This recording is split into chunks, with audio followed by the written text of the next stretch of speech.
Hello friends, তো তোমরা সবাই কেমন আছো? আশা করি ভালো আছো। আমিও ভালো আছি। তো দেখো, আমি যাচ্ছি এখন বরের সাথে। কোথায় যাচ্ছি চলো দেখতেই পাবে কোথায় যাচ্ছি। এই দেখো, বুঝতে পেরেছো নিশ্চয়ই আমি কোথায় এসে গেছি। আমি এসেছি আমাদের কেয়ারসেট এক্সক্লুসিভে।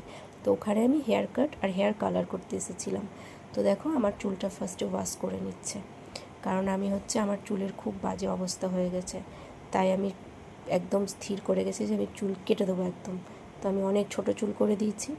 তো তারপরে আমি চুল ছোট করার আগে আমার ওই যে চুলটা ওয়াশ করছিল, কারণ কালার করব যেহেতু।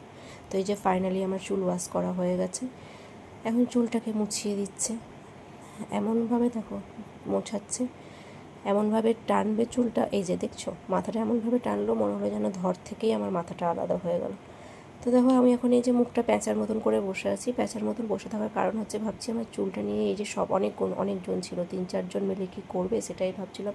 তো দেখো, এই যে আফটার কালার আমার চুলটা এখন শুকাতে দেওয়া হয়েছে কালার করার পরে। তো ফাইনালি আমার চুলের কালার হয়ে গেছে। এখন এই যে বর কখন পিছন থেকে ভিডিওটা করেছে আমি জানিও না। তো যাই হোক, ভালোই করে দিয়েছে। তো আমার চুলটা ড্রায়ার দিয়ে শুকানো হচ্ছিলো এখন। তো দেখো, আমি চুলটা কেটে খুব হ্যাপি আছি এখন, কারণ চুল ওঠা আমার একদম কমে গেছে। এবার আমি চুলটা প্রপার একটা যত্ন নিতে পারবো, আর ট্রিটমেন্টও করাবো। একটা ট্রিটমেন্ট করিয়েছি, আর পরেও আবার করাতে পারবো। নাহলে আমার চুলটা একদম লেজুরের মতন হয়ে গেছিলো পুরো। তাই গিয়ে আমি বলেই দিয়েছিলাম আমার চুল একদম কেটে দিন। তো দেখো তোমাদের কেমন লাগছে জানি।